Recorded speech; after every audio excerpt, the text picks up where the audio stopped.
اس کے علاوہ جو کونسل کے پاورز ہوا کرتے تھے وہ یہی ہوتے تھے کہ پالیسیز کو بناتے تھے، جتنے بھی یہ سوسائٹی کی پبلک پالیسیز ہوتے تھے یہی کونسل بناتی تھی، لیکن بشرط یہ ہے کہ اسمبلی سے ان پالیسیز کے لیے اگر ریٹیفیکیشن آتی تھی تبھی امپلیمنٹ ہوتی تھی، اگر اسمبلی اس کو ریجیکٹ کرتی تھی تب وہ امپلیمنٹ نہیں ہو سکتے تھے۔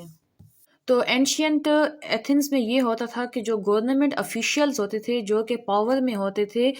وہ صرف 1 سال ہی سارا سسٹم سنبھال سکتے تھے، مطلب کہ جو ایک آفیشیل ہوتا تھا وہ کنزیکٹیو 2 سال ایک پوزیشن کو ہولڈ نہیں کر سکتا تھا۔ ہاں اگر وہ 2 دفعہ بنتا ہے، 3 دفعہ اگر ہولڈ کرتا ہے پوزیشن، 4 دفعہ کرتا ہے وہ کر سکتا ہے، لیکن کنزیکٹیو نہیں کر سکتا کہ 1 سال کے بعد جو دوسرا سال ہے اس میں بھی وہی آفیشیل پوزیشن کو ہولڈ کرے۔ اس کے علاوہ کونسل کے یہ پاور بھی ہوتے تھے کہ وہ اسمبلی کے لیے ایجنڈا پریپیئر کرتے تھے کہ اسمبلی کن باتوں پر میٹنگ کرے گی، کون کون سی باتیں ڈسکس کرے گی، کون سے ٹاپک ریز کیے جائیں گے۔ اس کے علاوہ جو اسمبلی ہے وہ اپنے آئیڈیاز کو بھی وہاں پر میٹنگ میں مینشن کر سکتی ہے، ریز کر سکتی ہے۔ اس کے علاوہ جو کونسل ان کے سامنے پروپوزل ڈالتا ہے یا ریکمنڈیشن ڈالتا ہے اس پر بھی غور و فکر کیا جاتا ہے۔ اس کے علاوہ اس سلائیڈ میں یہ کہا گیا ہے کہ جو کونسل ہے وہ رول اینڈ ریگولیشن بنا سکتی ہے، اور کونسل جو رول اینڈ ریگولیشن بنائے گی اس کو ڈیکریس کہا جاتا ہے۔ اب اس میں سمجھنے والی بات یہ ہے کہ جو اسمبلی ہے وہ جنرل رول اینڈ ریگولیشن بناتی تھی، لیکن جو کونسل تھی وہ اسی جنرل رول اینڈ ریگولیشن کے اندر رہ کر جو ہے ایسے اسپیسیفک لا بنا سکتے تھے۔ ایسے لا کونسل کو بنانے کا رائٹ دیا گیا تھا کہ جو اسمبلی کے جنرل لا سے کنٹراسٹ نہ کرتی ہو۔ تو آپ کہہ سکتے ہیں کہ جو اسمبلی تھی وہ جنرل لا بناتی تھی، جبکہ جو کونسل تھی اسی جنرل لا کے اندر رہ کر اسپیسیفک لا بناتی تھی اسپیسیفک مسئلوں کو ڈیل کرنے کے لیے۔ اس کے علاوہ جو کونسل ہوتی تھی وہ تمام کام دیکھتی تھی ایگزیکٹو آفیشیلز کا اور باقی جتنے آفیشیلز ہوتے تھے کہ وہ صحیح طریقے سے اپنا کام کر رہے ہیں یا نہیں کر رہے، صحیح طریقے سے لا امپوزڈ کیا جا رہا ہے ان انسٹیٹیوشنز میں یا نہیں کیا جا رہا۔ کونسل کا ورک چیک اینڈ بیلنس بھی ہوا کرتا تھا۔ اس کے علاوہ جو دوسری پاور ہوا کرتی تھی کونسل کی وہ یہی کہ ٹیکسز کو کلیکٹ کرنا بھی کونسل کا کام تھا۔ اس کے علاوہ جتنے بھی سٹی اسٹیٹ کی فائنانسز تھی ان تمام فائنانس کو مینیج کرنا بھی کونسل کا کام تھا کہ کون سا فائنانس کہاں پر لگایا جائے، کس انفراسٹرکچر پر لگایا جائے، کس ویلفیئر کے کام پر لگایا جائے یا کس چیز میں لگایا جائے۔ اس کے علاوہ جو 10 قبیلوں میں الیکشن وغیرہ ہوتے تھے اور پھر ان 10 قبیلوں سے 50 لوگوں کو چنا جاتا تھا کونسل کے لیے، ان تمام کے جو الیکشن ہوتے تھے اس کو بھی کونسل سپروائزڈ کرتی تھی۔ اس کے علاوہ جو کونسل تھی وہ فورن نیگوشیشن میں بھی اپنا حصہ ڈالتی تھی کہ ایتھینین سٹی اسٹیٹ کے باقی سٹی اسٹیٹس کے ساتھ کیسے ریلیشن ہونے چاہیے، ڈپلومیٹک ریلیشن میں بھی اس کا کافی رول ہوتا تھا کونسل کا۔ تو اس طرح جیسے کہ ہم نے پڑھا کہ اسمبلی کے جو کام کا برڈن ہوتا تھا اس کو ریڈیوس کرنے کے لیے کونسل ایک انسٹیٹیوشن بنایا گیا، اسی طرح کونسل کے کام کو برڈن کو بھی ریڈیوس کرنے کے لیے ایک اور انسٹیٹیوشن بنایا گیا جس کو کمیٹی کہا جاتا تھا۔ کونسل سے نیچے جو تھی وہ 10 کمیٹی آ جاتی تھی اور ایک کمیٹی جو ہوتی تھی وہ 10 قبیلوں کو ریپریزینٹ کرتی تھی، مطلب کہ 10 کمیٹیاں ہوا کرتی تھیں اور ہر کمیٹی میں 10 قبیلوں کی ریپریزنٹیشن ہوتی تھی، مطلب کہ ہر کمیٹی میں 10 ممبر ہوتے تھے۔ اگر آپ اس سلائیڈ کو دیکھیں تو میں آپ کو ان کمیٹیوں کے بارے میں مزید اچھے سے سمجھا سکتی ہوں کہ سب سے پہلے کونسل ہے، ٹھیک ہے، کونسل سے ہی 10 کمیٹیاں نکلتی ہیں تاکہ جو برڈن ہے اس کو ڈیکریز کیا جائے۔ اس کے بعد ان 10 کمیٹیوں کو اگر اس کے نیچے دیکھا جائے، H committee represented 10 tribes mean 1 member from each tribe in each committee۔ Hare committee کے اندر جو تھا 10 قبیلوں کو ریپریزنٹیشن دی جاتی تھی۔ اس کے بعد جو نیچے ایرو ہے تو 10 تک کاؤنٹنگ لکھی ہوئی ہے، اس کا مطلب یہ ہے کہ جو ہر کمیٹی کے اندر ممبر ہوتے تھے وہ 10 ممبر ہوتے تھے، 10 قبیلے تھے، ہر کمیٹی کے اندر 10 ممبر بھی ہوا کرتے تھے، اور ان 10 بندوں میں سے ڈیلی ایک قبیلے کو ریپریزنٹیشن دی جاتی تھی کہ وہ باقی 9 قبیلوں کو سپروائز کرے۔ اس طرح پھر یہ تھا کہ ڈسٹریبیوشن آف پاور بھی ہو جاتی تھی اور ایکویلٹی بھی ہو جاتی تھی۔ ایک قبیلہ ایسے نہیں کہتا تھا کہ ہمیں ریپریزنٹیشن نہیں مل رہی اور دوسرے قبیلے کو زیادہ ریپریزنٹیشن مل رہی ہے، سب کے لیے برابر تھے۔ 10 دن تھے اور 10 دنوں میں ڈیلی ایک قبیلے کو ریپریزنٹیشن ملتی تھی ہر کمیٹی میں، 10 کمیٹیوں میں۔ تو امید ہے آپ کو اس پیراگراف سے اچھے سے سمجھ آ گیا ہوگا۔ اگر آپ کو سمجھ نہیں آئے تو آپ ویڈیو کو دوبارہ سے پیچھے کر کے سمجھ سکتے ہیں۔ اگر آپ اس کے سیکنڈ پوائنٹ میں دیکھیں تو آپ کو سیکنڈ پوائنٹ میں وہی لاسٹ والا جو میں نے آپ کو سمجھایا ہے وہی پوائنٹ نظر آ رہا ہے، آپ اس کو ریڈ کر لیں۔ اب اس میں بھی وہی بات کی جا رہی ہے کہ ایک کمیٹی کے اندر جب 10 قبیلوں کو ریپرزنٹیشن دی جاتی تھی تو ڈیلی ہر قبیلے کے ریپرزنٹیٹیو کو پریزیڈنٹ آف دا کاؤنسل بنایا جاتا تھا۔ اس کے علاوہ جتنے بھی کمیٹی کے ممبر ہوتے تھے وہ کاؤنسل کی میٹنگز کو بھی اٹینڈ کرتے تھے۔ تو کمیٹی کے بعد جو دوسری برانچ آ جاتی ہے، جو باقی انسٹیٹیوشن آ جاتے ہیں، وہ ہے جوڈیشری۔ تو یہ جو جوڈیشری انسٹیٹیوشن تھا اس کو کافی امپورٹنس حاصل تھی، ان کے خیال سے جو جوڈیشری تھا یہی ڈیموکریسی کو اچھی طرح سے پروموٹ کر سکتا ہے۔ اس کے علاوہ جتنے بھی ایتھینین سٹیزنز تھے اگر وہ ایٹ لیسٹ 30 ایئرس کے تھے، مطلب کہ 30 ایئرس سے زیادہ عمر ہو لیکن کم سے کم 30 سال ان کی عمر ہو اور ان کے پاس یہ سیول رائٹ تھا کہ وہ کورٹ کے ممبر بن سکتے تھے، مطلب کہ جج کی پوزیشن کو ہولڈ کر سکتے تھے اور باقی بھی جتنے پوزیشنز ہیں کورٹ میں ان پوزیشنز کو 30 سال کا جو سٹیزن ہے وہی ہولڈ کر سکتا تھا۔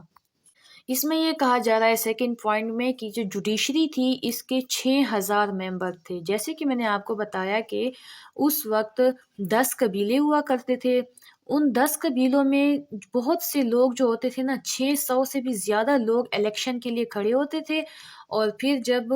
الیکشن ہو جاتے تھے تو اس کے بعد صرف ان الیکٹڈ ممبرز میں سے 600 لوگوں کو الیکٹ کیا جاتا تھا، اور 10 ٹرائب سے اگر 600 ممبر آتے تھے اور ان کو جوڈیشری کی پوسٹ دی جاتی تھی تو یہ 6000 ممبرز بن جاتے ہیں۔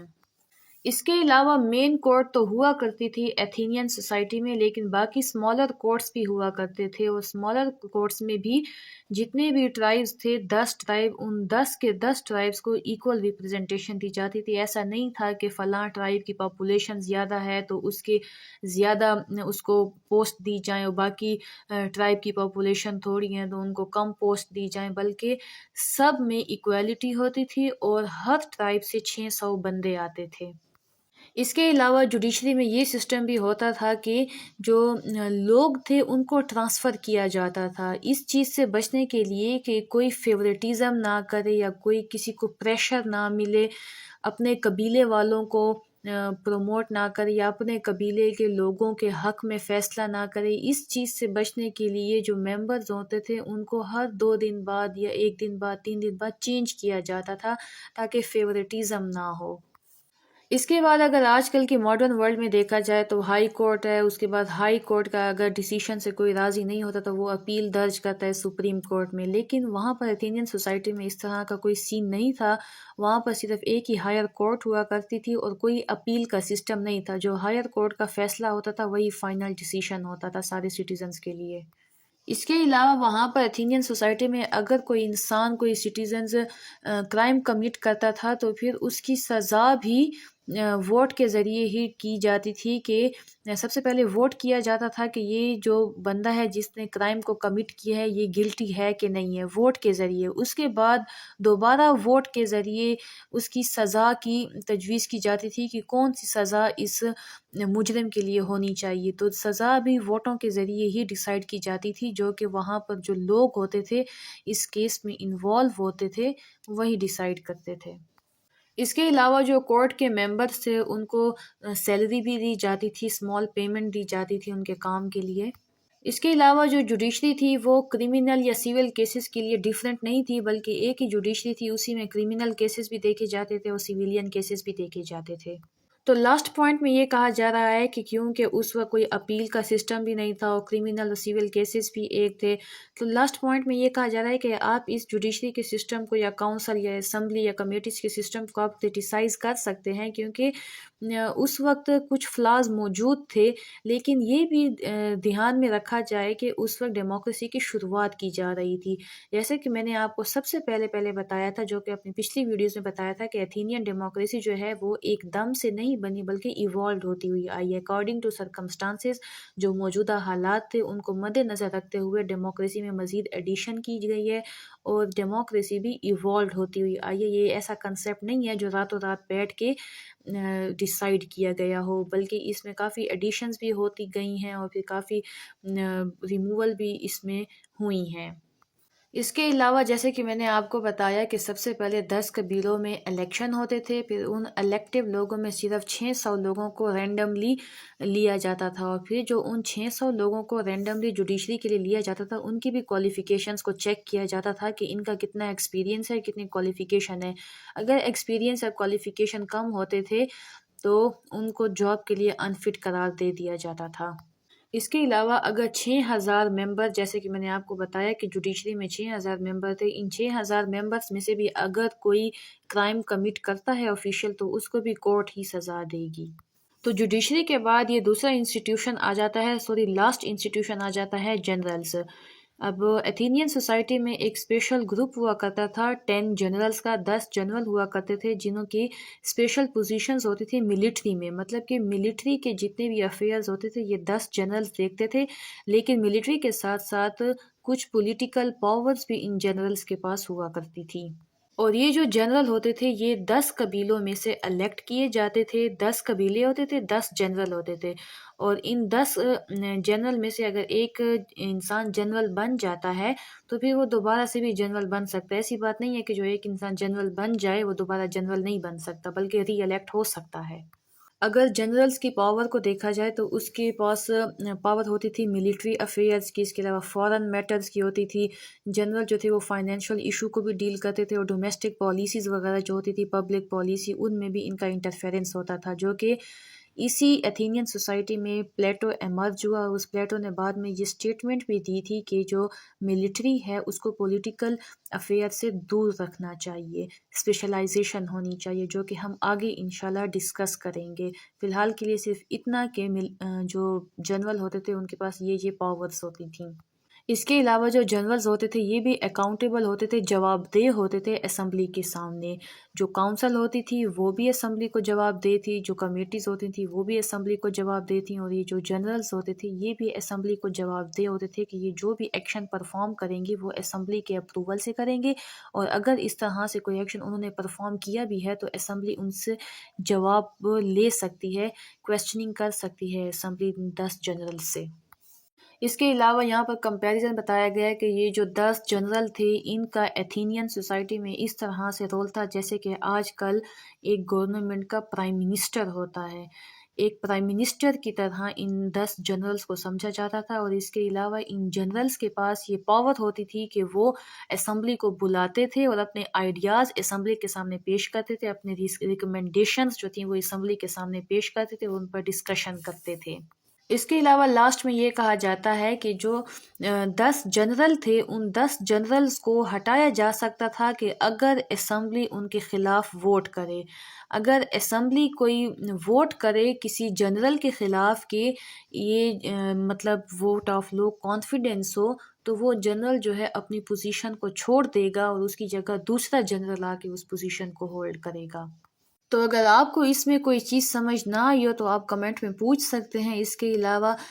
سارے گریک سٹی اسٹیٹ کے کورس کو سمجھنے کے لیے آپ میری چینل کے پلے لسٹ میں وزٹ کر سکتے ہیں۔ تو ویڈیو کو لائک کر دیجیے گا، شیئر کر دیجیے گا، اینڈ چینل کو سبسکرائب کر دیجیے گا۔ بہت شکریہ، اللہ حافظ۔